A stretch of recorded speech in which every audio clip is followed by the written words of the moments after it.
YouTube, c'est Jess et bienvenue aujourd'hui sur ma chaîne pour une nouvelle vidéo. Alors aujourd'hui on va faire un book talk un peu spécial puisque je vais te parler de 2 livres et pas de 1. J'ai choisi de les mettre ensemble tout simplement parce qu'ils abordent la même thématique et la thématique, je vais la résumer comme ça. Je suis grosse. Et alors? Je vais donc te parler dans cette vidéo des Petites Reines de Clémentine Beauvais aux éditions Sarbacane et ensuite de La Lune est à nous de Cindy Van Wilder aux éditions Scrinéo. Globalement, ce que je peux déjà te dire, c'est que les 2 bouquins ont été des coups de cœur. Il y en a un que je préfère à l'autre, c'est vrai, mais ils méritent tous 2 une place dans mon top 10 de fin d'année. Je dois te dire que pour mon top 10 de fin d'année, je te fais un petit aparté, là, au début d'année, j'étais très embêtée. Parce que je voyais les lectures qui s'enchaînaient et pas de gros coups de cœur, pas de livres qui me prennent aux tripes, tu vois. Et je me dis, mais mon Dieu, ma vidéo de fin d'année, mais il va en rester quoi? Et puis là, depuis maintenant un bon mois, j'enchaîne vraiment, mais alors vraiment les bons titres. Et là maintenant, je commence vraiment à voir les titres que je vais pouvoir te présenter en fin d'année et ça me rend toute chose, ça me rend toute joie. J'ai déjà hâte d'y être pour te présenter mes 5 ou mes 10 meilleures lectures de l'année. Voilà, mais bon, il y a encore 2 mois et demi, hein, donc on a encore le temps. Bon Jess, au lieu de blablater, si tu nous parlais des 2 livres, ben oui, tout de suite. Et je commence tout de suite avec Les Petites Reines de Clémentine Beauvais aux éditions Sarbacane. Donc dans ce roman, on va suivre 3 jeunes filles qui s'appellent Mireille, Akima et Astrid, qui ont été élues boudin d'or, boudin d'argent et boudin de bronze. Alors je pense que le boudin d'or c'est Akima, le boudin d'argent c'est Astrid et le boudin de bronze c'est Mireille, sachant que les années précédentes, Mireille était boudin d'or. Donc elle a rétrogradé de place. Mireille est habituée aux critiques des autres. Elle est dans cette école de Bourg-en-Bresse depuis un moment maintenant. Elle a déjà été élue boudin d'or. Elle sait ce que les autres pensent d'elle. Et maintenant, les critiques des autres par rapport à son poids, eh bien, elle s'en fout. Par contre, ce n'est pas le cas d'Astrid et d'Akima. Astrid vient d'arriver dans l'école. Je pense qu'Akima aussi. Akima, c'est la plus jeune. Elle doit avoir à peine 12 ans. Et forcément, pour elle, c'est difficile. Et donc, elles vont devenir toutes les 3 copines. Et là, il va leur prendre une idée saugrenue. Elles se rendent compte qu'elles ont toutes les 3 une raison d'aller à Paris et plus spécialement à la fête de l'Élysée du 14 juillet. Et donc, elles vont décider de se rendre à Paris en vélo, en vendant sur le chemin pour financer leur voyage des boudins. Voilà. J'ai vraiment adoré ce bouquin et surtout le ton sur lequel l'auteur l'a écrit. C'est écrit en jeu. Mireille est notre narratrice et on voit très bien à quel point Mireille a accepté le fait que les autres la critiquent sur son poids. Et même s'il y a certaines situations qui restent difficiles pour elle, la plupart du temps, les critiques des autres, eh bien, ça lui coule dessus. C'est aussi quelqu'un qui sait se moquer d'elle-même dans la mesure où elle va reprendre les concepts pour elle, elle va se traiter elle-même de boudin. Lorsque les autres vont publier les boudins d'or, eh bien, elle va même aller liker la publication. Elle a une certaine dérision par rapport à ça et c'est un sujet avec lequel elle préfère rire plutôt que d'être triste et de s'apitoyer sur son sort. J'ai aimé son côté un peu grande sœur vis-à-vis d'Astrid et Akima. On va tout de suite sentir qu'elle a ce besoin de les protéger et surtout de leur inculquer ce chemin qu'elle a fait, parce qu'au tout début elle dit moi je suis déjà passée par là, je suis déjà passée par le fait de pleurer, de ne pas accepter comment les autres me traitent, etc. Et elle va un petit peu être la grande sœur qui va les aider à justement passer tout au-dessus de ça. J'ai adoré l'idée de cette balade en vélo dans la France pour rejoindre Paris. J'ai adoré l'idée qu'elle vende des boudins sur le chemin. Je me suis dit que c'était un beau coup de pied de nez à tous ceux qui les avaient traités de boudins. Et j'ai surtout aimé la manière dont l'auteur parle des réseaux sociaux par rapport à ce fait. C'est-à-dire qu'à partir du moment où les filles vont décider de partir, elles vont être suivies par une équipe de journalistes. Il va y avoir des reportages dans les journaux, ceux qui vont être repris sur Facebook, etc. Et c'est là bien que toute la magie d'Internet opère, c'est-à-dire que sur les réseaux sociaux, grosso modo, ce qu'on retrouve, c'est des gens lâches derrière leurs ordinateurs qui vont cracher leur haine vis-à-vis de ces filles et les traiter de tous les noms et surtout se moquer d'elles, alors que au contraire, quand elles vont rencontrer des gens dans la rue qui les attendent pour acheter leur boudin, ça va être surtout beaucoup de bienveillance, de gens qui vont les encourager. Et c'est là qu'elles vont devoir un petit peu jongler entre la bienveillance des gens qui sont qu'elles voient en vrai et aussi aussi les commentaires mauvais des trolls sur internet. J'ai trouvé que l'auteur retranscrivait à la perfection cette contradiction de notre société, le fait que sur les réseaux sociaux on se lâche, on ose dire des crasses aux gens, décharger notre haine, décharger tout ce qu'il y a de mauvais en nous, alors que dans la vie de tous les jours personne ne se comporte comme ça, à part évidemment quelques exceptions, c'est évident.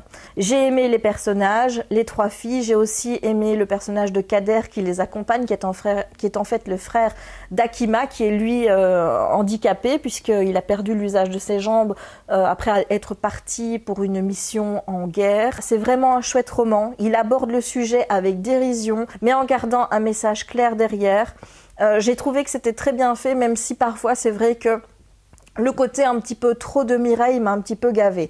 C'est-à-dire que on peut très bien avoir de la dérision, on peut très bien se moquer de soi-même, mais à un moment, j'ai trouvé que ça faisait un petit peu trop. Voilà, mais c'est vraiment par moment, mais globalement, mon avis reste assez bon. Et c'est vraiment une super lecture. D'ailleurs, je pense que j'ai fluoté le roman. Voilà, ça n'arrive pas souvent que je fasse ce genre de choses, mais celui-ci est passé un coup de fluo. Et pour terminer, et avant de passer à La Lune est à nous, je vais te lire un extrait. Page 197. Oui, les vrais gens qui existent semblent tous nous aimer. Il y a un tel gouffre entre les mots sur Internet et ceux que des gens qu'on rencontre. Je n'ai pas l'habitude qu'on me demande comment je vais. C'est peut-être ça que ça fait d'être beau. J'ai toujours remarqué que les gens beaux attiraient les sourires et les ça va. On n'aime pas voir les gens beaux aller mal. Les moches, eux, évidemment, qu'ils vont mal, ils sont moches. Mais là, enfin, on a gagné le droit qu'on nous demande comment ça va et qu'on nous sourit. Ça fait partie des petites phrases pépites de ce roman. Voilà, je vous le recommande parce que le sujet est fort, le sujet est important et c'est ce genre de livre que nos jeunes doivent lire aujourd'hui.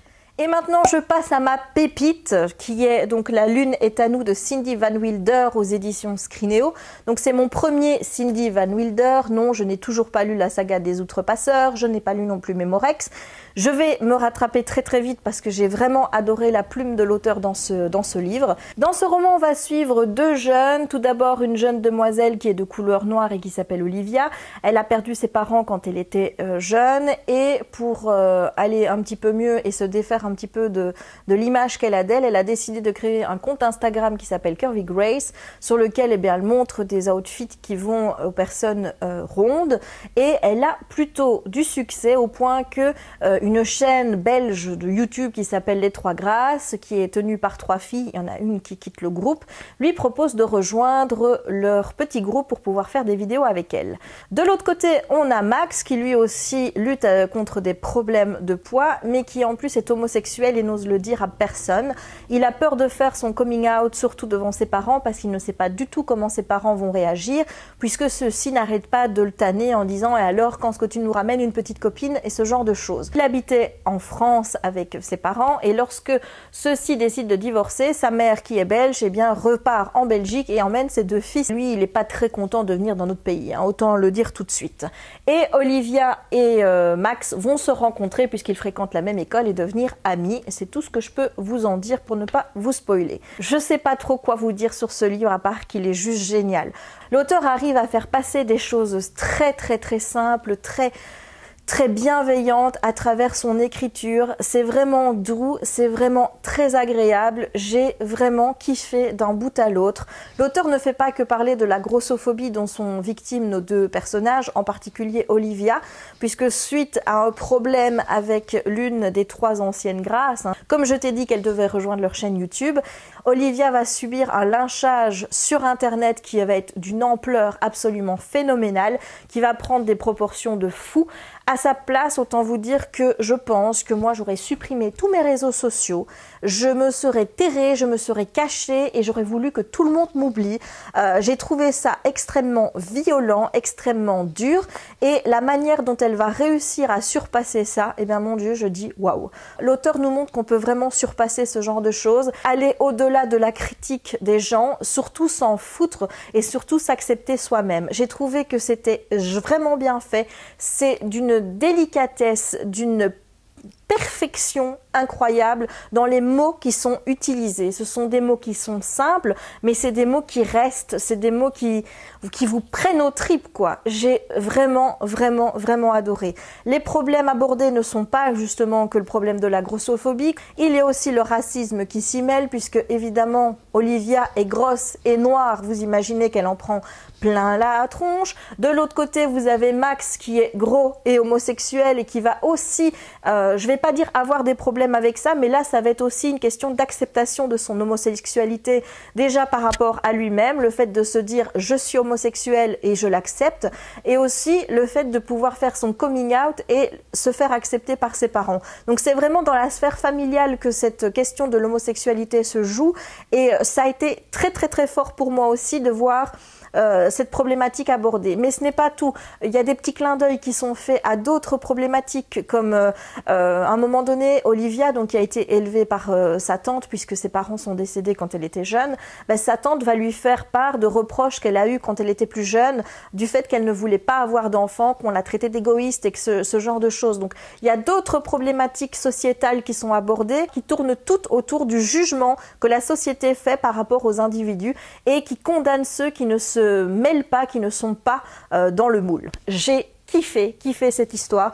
Je dois dire que j'ai pris aussi mon pied parce que c'est écrit par une Belge qui a placé son histoire en Belgique et qui a placé des petites choses belges à l'intérieur. Les chaînes de télé, le fait qu'on parle de GSM en Belgique et pas de téléphone portable. Il y a même le débat chocolatine, pain au chocolat qui est repris. Autant vous dire que quand j'ai vu ça, ça m'a fait sourire. Donc ça reste très léger par rapport aux problématiques qui sont abordées. J'ai eu la larme à l'œil et en même temps le sourire aux lèvres. Je ne sais pas si tu connais un livre qui est à la fois en train de te faire rire et pleurer en même temps. Enfin, j'ai trouvé ça extrêmement fort. Les mots sont justes, les mots sont percutants. Chaque chose est dite d'une manière parfaite. Voilà, c'est juste une pépite et je te recommande fortement la lecture de ce livre parce que il se peut qu'il ait une très bonne place dans mon top 10 de l'année. Ah oui, ça c'est sûr. Et bien voilà, j'en ai terminé avec ce book talk, j'espère qu'il t'aura plu. Si tu as lu un de ces livres, évidemment, ton avis m'intéresse, donc n'hésite pas à envahir la zone commentaire pour me dire ce que tu as pensé de ces livres. Est-ce que tu as le même avis que moi? Est-ce que tu en as aimé un et pas aimé l'autre? Tu les as peut-être pas aimés tous les deux, enfin tu me dis tout, j'ai hâte qu'on échange dans la section commentaires. Et si tu n'as pas lu ces livres, eh bien j'espère que je t'aurai donné envie de le découvrir. Si c'est le cas, n'hésite pas aussi à me le dire. Ça me fait toujours plaisir de savoir quand j'arrive à vous donner envie de lire un bouquin et de le découvrir. Et bien voilà, j'en ai terminé avec cette vidéo. Il ne me reste donc plus qu'à te souhaiter une bonne journée ou une bonne soirée suivant le moment où tu la regarderas et à te dire à très bientôt pour de nouvelles aventures livresques ou pas. Ciao!